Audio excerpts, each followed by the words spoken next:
think about, because we're going to be talking about compassion and what compassion is and how that can help people to work with anxiety and other difficult emotions. So compassion really is the ability to be sensitive to suffering in self and others. We engage with it. We don't turn away. We don't dissociate. We don't push it away. We actually engage with an interest in trying to do something about it. And that means that and to prevent it. And that means that we have wisdom, because, everybody can come up with all kinds of ideas, but they might not be that sensible. So the two key themes of compassion really are the building of courage to engage with pain and difficulty. That's very important. And then the second one is having the wisdom and the preparedness to work out what to do. Because sometimes the first step of wisdom is, I don't know. So so it's not rushing in. It's a recognition that some of these things that we are facing are unknowns. There's a lot of unknowns, and that in itself is quite scary. So we begin by thinking about, this is what we're honing, this is what we're developing. If we're going to be developing ways of working with the traumas and tragedies that are unfolding in front of us, the first thing, we are going to need some courage to do that, because some of the stuff is genuinely quite frightening and upsetting. So that's the first thing, really. And then the second thing is to think about the language that we use, right? So you've probably heard there's quite a lot about, social distancing. That's been criticized because actually it has a paranoid flavor, doesn't it? It's social distancing. Because the thing that we need to do more than anything else is to pull together to socially relate. It's just that we've got to find a different way of doing that using technologies or whatever, and we'll talk about that a little later. But so it's really, and also distancing is not a good word either. So although the World Health Organization has said physical distancing, that's not very good. So in the Compassionate Mind Foundation, what I suggest is we have safe relating. Now, safe relating means that we're interested in relating. That's the first thing, not distancing, but relating. And the second is that we're interested in creating a safe form of relating. Now, when we do that, then we think, okay, so I want to relate to you in a way that's not going to be harmful to you. That's the first thing. So I'm interested in not being harmful to you. Okay, I want to relate to you, but not in a harmful way. And when we take that idea of safe relating as the basis for how to manage this crisis, we can see that that actually could be quite useful in all forms of relating. That in our intimate relationships, making a decision and a clarity that I'm not going to behave in ways to my children or my partner, or whatever it is that's harmful. I'm going to be aware of the impact of my behavior on other people. So the awareness of one's impact on other people is very, very important. So the next thing that comes, okay, so how can I be safe? What does that mean? Is the next thing is really evaluating risk. So what is the risk? Now, you've probably heard today that our good Prime Minister Boris has gone down with the virus. Prince Charles has gone down with the virus. Yes, Boris is self-isolating. Maybe attacks the rich and famous, I think. Yes. So Boris is self-isolating. Some people say, well, I hope it stays that way, but not really. Poor old Boris. And also Prince Charles. So the key thing, firstly, is we need to be aware. There was a wonderful article in The Guardian today by Ben Elke. We need to be aware, we need to be sensitive, and we need to be orientated to being safe, but not spread panic. Now, one of the things that the media are doing is spreading panic. So today in The Guardian, I love The Guardian, but there's this picture of a person who's clearly suffering quite badly from the coronavirus, right? The point is, what they don't tell you is the people like Boris and other members of Parliament and Prince Charles and many doctors and nurses, actually they recover perfectly okay. The vast majority of people, or even if they get it, they will recover perfectly okay. Getting this virus is not a death sentence to most of us. It really is not. It's a relatively mild condition. And it's really important that we don't spread panic so that people are worried, I mustn't get it otherwise. The reason that we are doing self-isolation, and for me this is important, is not so much for myself. I'm not that worried about getting it, but I am worried in being a contaminant. I am worried in how I might cause you, if I pick it up, then I might cause you to get it. Now, the way this works is, if I get a virus, right, then I might inadvertently give it to Sam and Harry. They're okay, they're not going to get ill. And then Jane and Smith get it from Sam and Harry, and that's okay. But then Jane inadvertently gives it to her grandmother, who dies. So the problem with this virus, right, is the way that it ripples through communities such that it will pick out individuals who are vulnerable. And what safe relating is trying to do is to create a form of relationship that you cut that networking so that it doesn't end up hitting people who are going to be seriously ill and so on. And the other point about it is that part of the reason that we've got this problem, because Germany is not quite in the same problem, is because we have so decimated the health service. We've lost 150,000 beds in the last 10 years, and the health service has been at breaking point for a long time. We've known about this, haven't done anything about it. So the other reason why we have this terrible crisis is because we have not done the work to build the health service. So keep these things in mind, that there is genuine reason to be fearful, okay? There's genuine reason to be self-relating, safe relating, but don't spread panic and don't hold panic yourself as if you get it, you're going to die. It's not, nobody's invincible. Everybody can have a complication, but if, generally speaking, most people who don't have a complication and are under the age of 70, 75, whatever it is, it's relatively passes through you. So that's the first thing. Let's start to reassure each other as best we can, while at the same time, of course, obeying safe relating, because we don't want to spread it. It's not so much about me, we don't want to spread it. Now, when we become aware that the reason that I'm engaged in safe spacing, right, and safe relating, is because I don't want to harm others. That's the main thing. I don't want to harm others. I don't want to be a source of infection to somebody else who then infects somebody else and so on. I don't want to do that, okay? I would feel very bad if I became the source of an infection that ended up killing somebody. That'd be terrible. What that means, our motivation is the motivation of compassion. I am now doing this for the benefit of others. I'm doing this for the benefit of others, and that's a compassionate motive. So I'm not doing this because I'm frightened of myself and it's all about me, me, me. I'm actually, because I'm not that frightened of me, I'm actually frightened about you. I'm actually frightened about other people. I'm actually frightened that if I give the virus to other people, it could work its way through the system and then end up hurting somebody. So the thing that's really quite important is hone your motivation. Let's be clear that our motivation is compassion motivation, that we do not want to be harmful to other people. We keep our distance because we want to be safe, not harmful. And that changes the way we think about it. If we throw panic, if we throw fear into the system, that's not very helpful at all. So I don't know if that helps, Shamesh. That does really help, yeah. So you're saying that to motivate people from the perspective of, in a way, love or compassion, rather than motivating from the perspective of fear. And at the moment, you know, the media may be doing that as part of selling their newspapers. The government may be doing that to try and get people to keep apart physically from each other. But the motivation of compassion, do you think that that is also strong enough for people to take action? I think so. And there's been some interesting work by the psychologists. If you put in advice from the BPS, British Psychological Society, you'll see that the British Psychological Society got a series of articles on this. And there's what, I can't actually remember who wrote it now, but there's an article in there looking at research to say that if we become very self-focused, the problem with that is once you decide that actually I'm not really a threat or whatever it is, then you start breaking the rules because you say, what's the point, right? The most important thing is that actually to think of yourself as part of a community, and that what you do, and to be responsible for what you do, because it can harm other people. And the interesting point is that humans, when you give them the opportunity to be compassionate, they will be.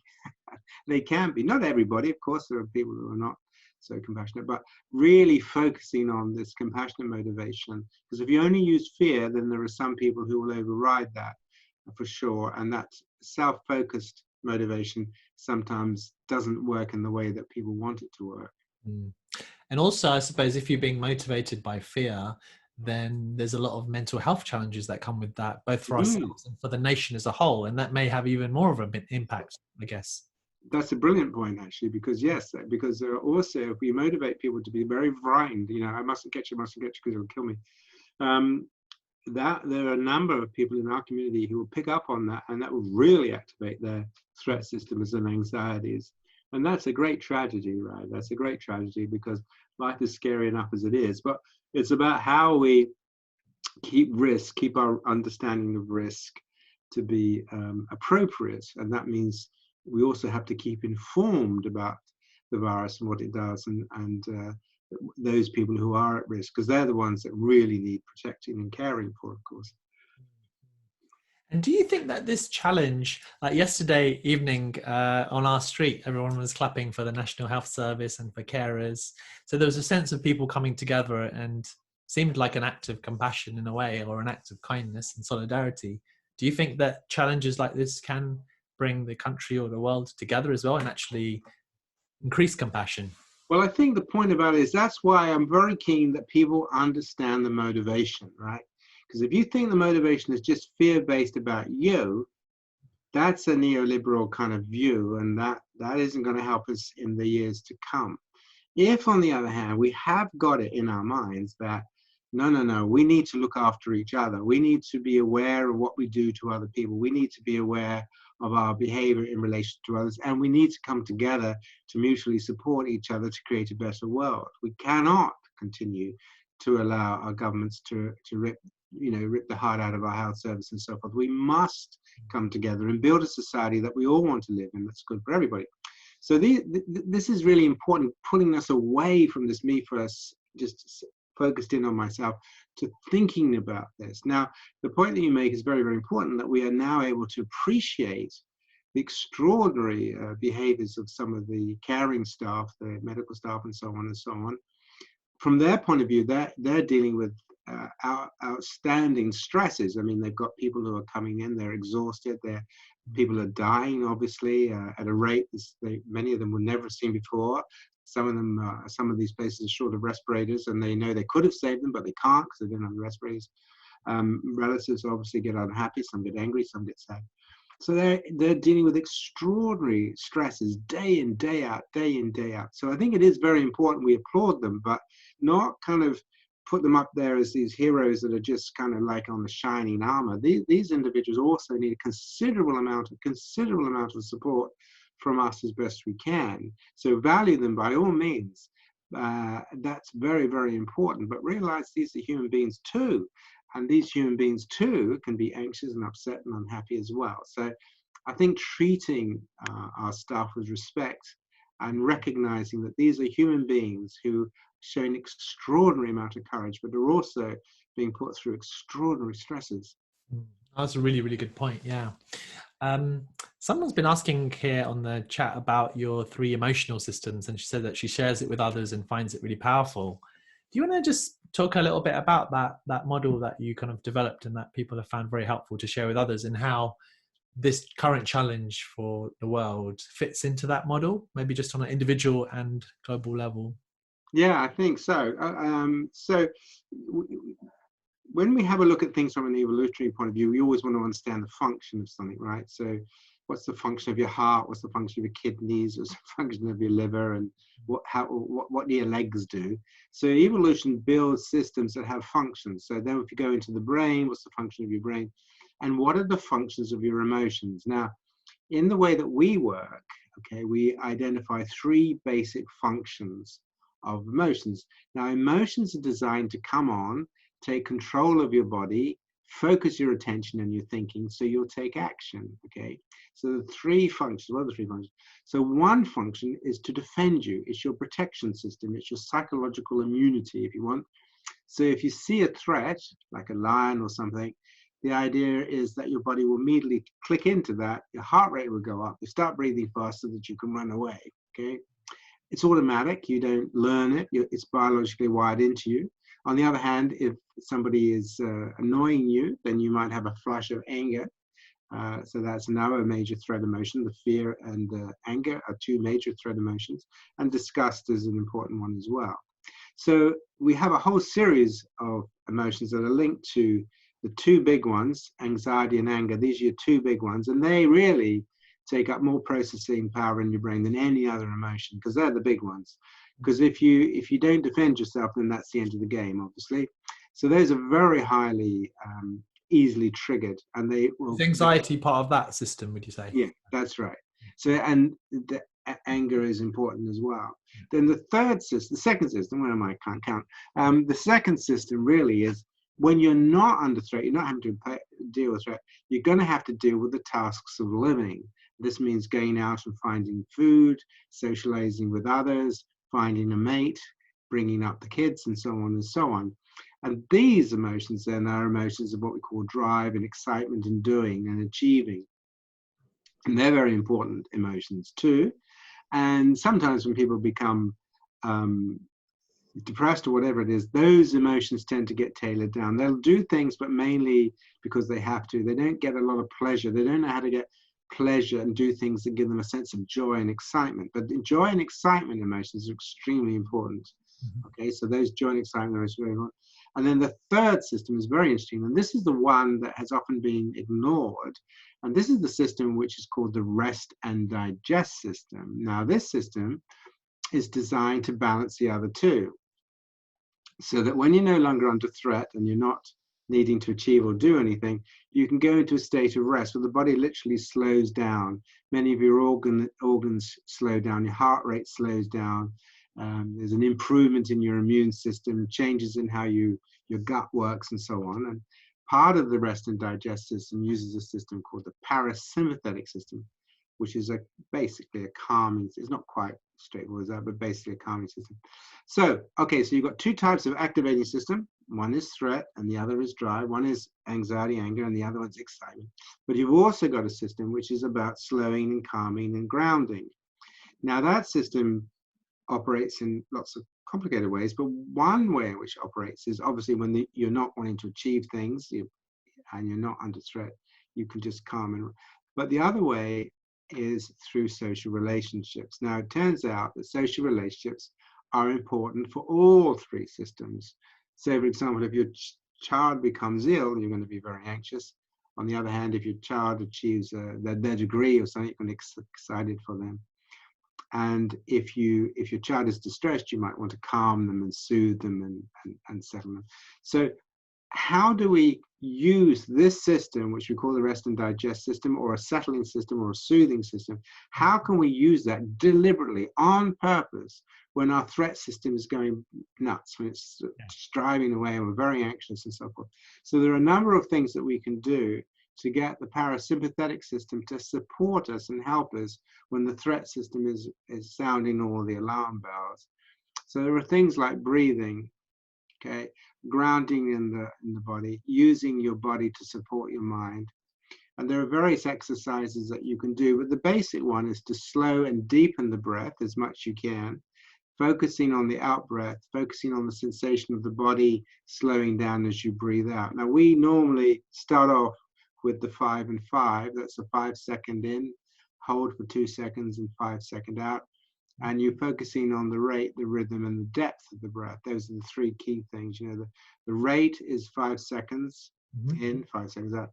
The depth is into the diaphragm as much as you can. And the smoothness of the breath coming in smoothly. It also helps if you sit upright with your shoulders back, have a nice curve in your back, this way, not that. When you're in the computer, your back is curved that way. And when you're sitting up, your back is curved that way. And that's what you want. You want your thing, because that lifts your diaphragm. And if you breathe in that way, what we call diaphragmic breathing, so 5-second breaths, upright posture, down into the diaphragm, this will stimulate your parasympathetic system.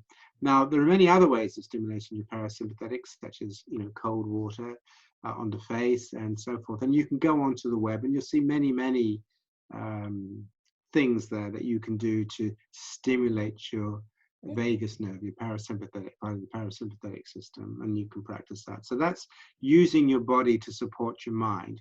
Then, of course, there are a whole lot of other things, which is about being mindful, and I'm sure Jamis would talk a lot about that. But basically what it means is that your anxiety system and your anger, all these systems, they're pretty automatic, right? Nobody practices, nobody comes on one of my workshops to have panic attacks. I don't do panic attack training. People don't wake up and say, do you know what, I need to have more rage. I've got to get more rage in my life. I'm going to go on that weekend workshop to rage, so I can rage. I would be surprised because you just turn on the TV if you want some extra rage. Well, that's true, actually. So the things that we do need to work out is actually regulating the threat system, and that does take a little bit of work. So one of the things then is learning. There are a number of things. Right. The other thing I should say a little bit, sorry, about the parasympathetic system as well, is that there are basically three ways you want to be doing this. One is actually recognizing that your environment can have parasympathetic sympathetic effects. So we know that nature, for example, now that's a bit difficult at the moment because getting out and about into nature is pretty hard, and they're closing the parks and so forth. But if you can just sit at a window and watch the clouds, if you any way you can look out at green trees or whatever, anything to do with nature can be Maybe very useful. even indoor plants could help, perhaps. Even indoor plants can be helpful.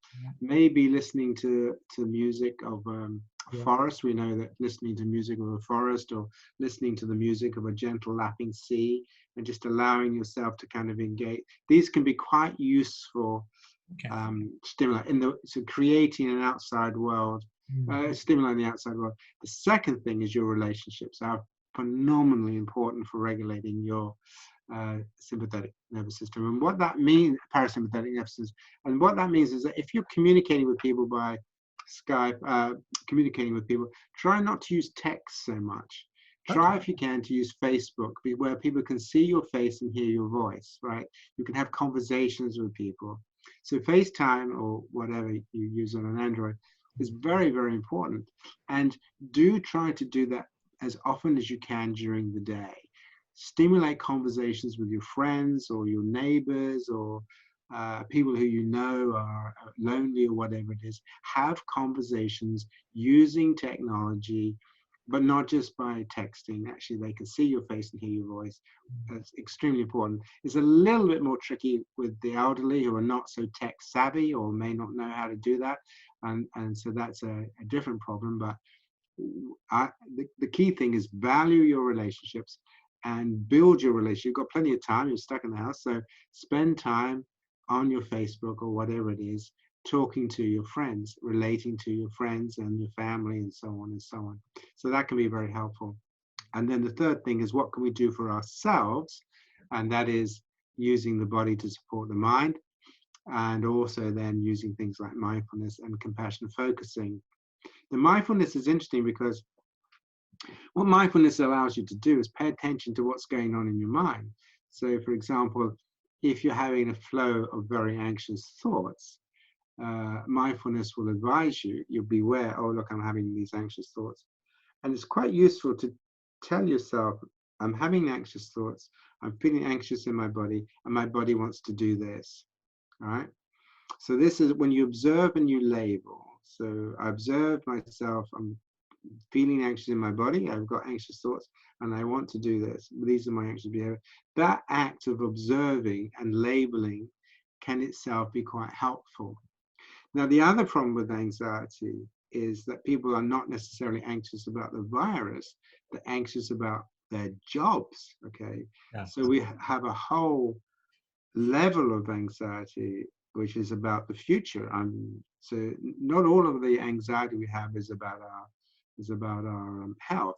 There are many other, this is the problem with this virus. It's brought many other anxieties in terms of, for those people who might lose their jobs or whatever it is. And these are very frightening things indeed.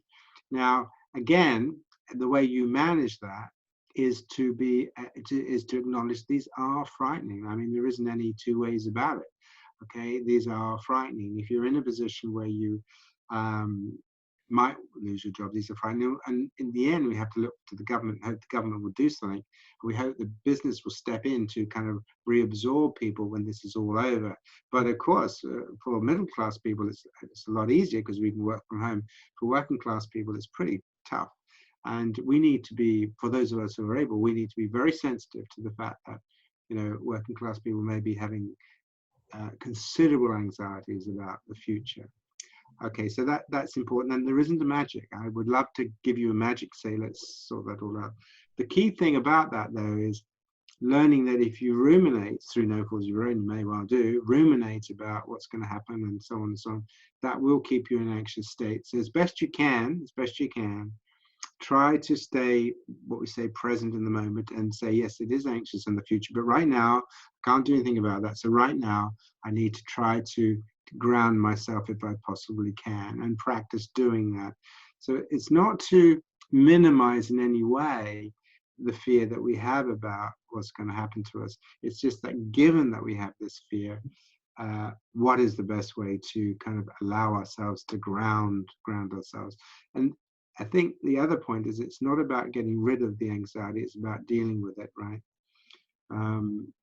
Getting ourselves into a position where we can tolerate anxiety without being overwhelmed by it, because it's a pretty horrible thing what so many of us are going through, and we just have to acknowledge that. And once again, the more you can share your anxieties with other people, the better it is for you. It's not better, but the better it will be for you. Oh, wow, there's so many nice. Maybe I'll just summarize a bit just so people get a sense of it. So you talk about activating the parasympathetic system through the 5 and 5 type of breathing, and maybe we can try that in a moment, the diaphragmatic. And then also there's this reducing the threat system by using things like nature sounds, or looking at the sky, or connecting with forest or sea sounds. And then the importance of valuing relationships, especially video like we're doing right now. We can see each other's face. Yeah. And that can be very activating. Relationships are really Yeah. central. We are a social species. Our brain's set up to be regulated through our social relationships. So this is what's happening for us is very difficult. And people say, oh, well, this is like the war or the Dunkirk spirit. No, it isn't. That's the problem. It isn't. Because the Dunkirk spirit was, you went towards the threat. You know, my father was one of the last people to get off at Dunkirk. He was a Spitfire mechanic. And all those boats coming across, they risked being blown out of the water because they were being, shot at and everything. They went towards it. Whereas in this situation, we can't. We are disengaged. We're not disengaging. We're creating a space between us. We can't we can't go and hug and cuddle those people who are struggling with suffering, because we don't want to catch the virus, right? So it's a different kind of problem. My mother, who was in the Blitz, said it was amazing. People were out in the streets digging the houses that had been bombed, knowing that they were risking being blown up themselves. See, we'll do that. What we don't want to risk, though, is being harmful to other people. And that's the problem with this virus. It's not the risk to me, it's the risk that I pose to you. And that's the nasty side of this virus, which means it's difficult to have a Dunkirk spirit, because we can't roll our sleeves up and get stuck in and be helpful, because that brings us close, and then that causes us to be a problem. So it's a great tragedy, this virus, because it stops us from showing the Dunkirk spirit. But the other point is that people have come up with all kinds of wonderful other solutions to be helpful, using the internet and all kinds of other ways. So they're being very creative as well. There's some very creative ideas how communities are forming to be helpful and supportive. So that's pretty amazing, I think, as well. So what's the best way, because quite a few practitioners on here that want to help others or support others through their anxieties, and you've shared some of these techniques. Anything else come to mind? What sort of... Okay, so I think the key things is really, firstly, have a realistic understanding of risk. Don't let the media panic you. As best you can, try and find information about this virus. Remember, people like Boris Johnson has got it, right? Okay, MPs have had it. Prince Charles has had it, right? Many doctors and nurses have had it. Now, some have died in Spain. Some have died. It's not inevitable, but the risk is relatively low that it's going to be harmful to you. So let's keep this risk in. Okay. To the elderly, it's a different story, of course it is. And if you have an underlying health condition, it's a different story. But what we want to do is to spread ability for calming and tolerance, not panicking, right? Yeah. It's panic, we don't do that. So, and I have responsibility to try to hold people in a reasonable sense of less. Be sensitive, be aware, of course you need to do that, but not panicking that you think it will kill you if you get it.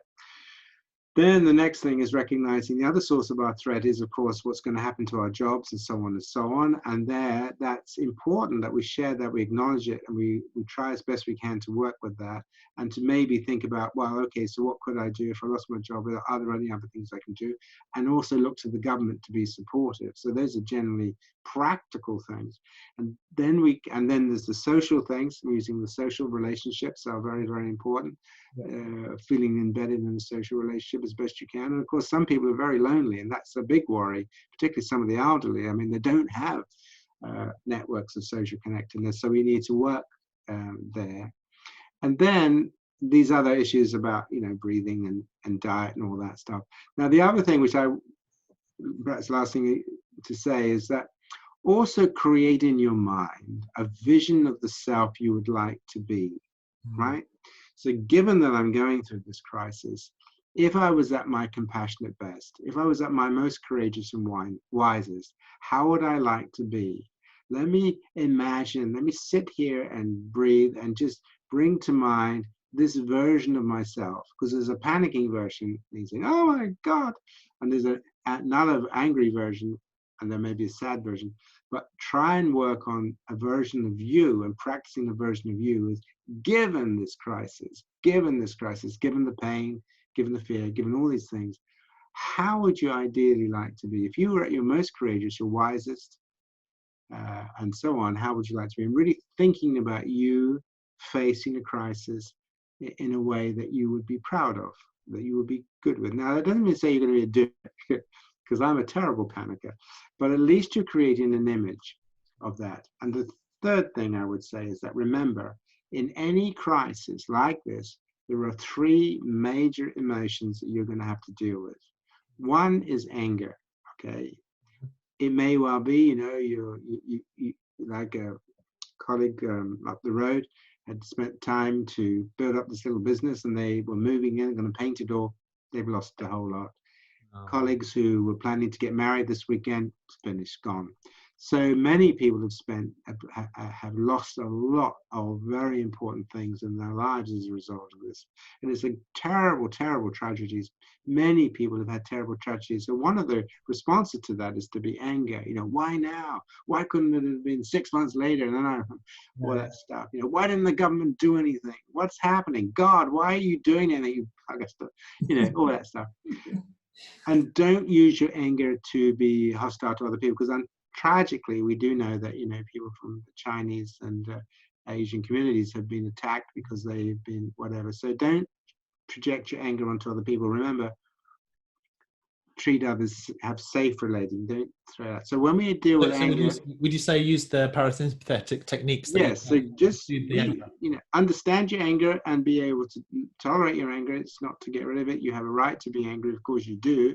Absolutely. But just be aware that you don't necessarily want anger to control your behavior, because then you might end up doing things that are very harmful to others. So yes, anger is an important thing to experience and be able to tolerate. And some people do struggle with it. Then there's the fear, which is what Shamish has been talking about. How did you deal with fear? And you have many people talking about that and finding ways to that. And then the third one is grieving, because, to be honest with you, there is a huge amount of grieving that's going to have to happen here. So many tragedies, so many losses, so much destruction to the quality of our lives, that in the end, you just sit down and, probably every one of you could tell me a story that would make me cry. We have to learn how to hear these stories. We have to learn how to be able to grieve for what we've lost. We can't just stay in anger. We can't just stay in fear. We have to grieve for what we've lost and what we are losing. And the point about that is that if we do that, right, then we can come through this and think about, how do we want the world to be different? If we really see that humans have a potential to work for the benefit of others, we don't have to buy this neoliberal nonsense that it's all about each against each and it's all about getting rich and all that stuff. Actually, if we're going to build a quality world, we have to see ourselves as a world. We cannot separate ourselves off from each other, be it in our communities, in our nations, or whatever it is.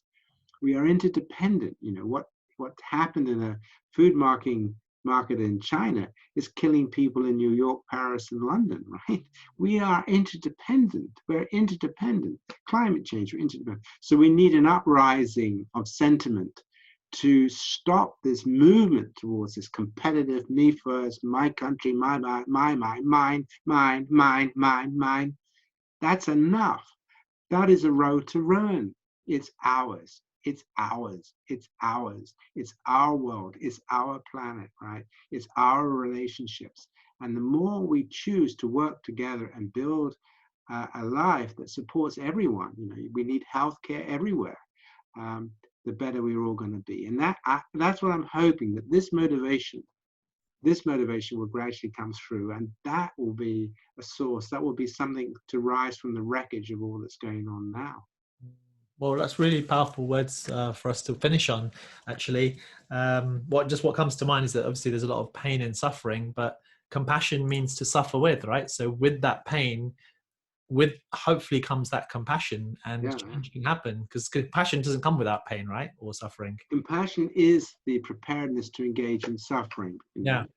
And it's very different to kindness. So the compassion, kindness is a way of being compassionate, but it is not compassionate. So, I'm not particularly religious, but, we talk about the compassion of Christ, because that's an example of where... The passion of Christ, you mean? The compassion of Christ, yes, sorry. That's an example where in that religion, Christian religion, the supreme sacrifice for the benefit of others. Right? So learning how to live for the benefit of others is really the lesson that needs to come out of all this, and that we can do it, and that humans will do it. If you create the conditions for them to do things that will benefit others, they will. And that's the wonderful thing that's come out of this horrible situation. But when you see the way we are trying to live to be of benefit to others, such as safe relating, it's quite extraordinary. It's quite extraordinary. And that gives us a lot of reason for hope, that we can, if we put our minds to it, live for the benefit of others. Thank you. Well, I think you've certainly helped me to move from a fear to a sense of hope and strength. Yeah, there's a lot of hope. There's a lot of hope. If Boris can get better, we can get better. Great, thanks a lot. I think you said that you're going to be doing some workshops or sharing something next week. And how can people find out more about your work? Yeah, so we're going to I'm doing a series of talks on the compassionate approach to suffering, and particularly this virus. So that'll be up on YouTube within a few days, we hope. And I'll take people systematically through a series of practices that might be useful, keeping in mind that these things can be useful, but they're not, unfortunately, magic. But they can be useful. Okay. Is it the Compassionate Mind Foundation? It is, yes. It's www.compassionatemind.co.uk. Compassionate Mind. .co.uk. Yeah, so that'll be there, and there are lots and lots of practices that are free for anybody to use, breathing practices and compassionate mind practices. So if you're interested, do visit the website. And also, you've got a foundation where people could support it, because I'm sure you'll be going through your own challenges too. So they can become members for a year, and they get access to a lot more resources. Yeah, right? Absolutely. So I think we should all help each other's organizations. Like Paul was saying, it's going from me to we. It's our world. So that's right. That's support each other through this. So if you're able to, then support that foundation. It's beautiful work. I went to their last conference. It's brilliant. Yeah, and that's a brilliant point you make. It's going from me to we, I think. And be really thinking about the interconnectedness of all of us, really, in the world we live in. Thank you very much, Paul. Thank you very much for your time. Everyone's been saying how grateful they are, and I'll try and share this with you. It's my pleasure. Thank you for inviting me. You're very welcome. Okay, have a nice afternoon. And you. Bye-bye.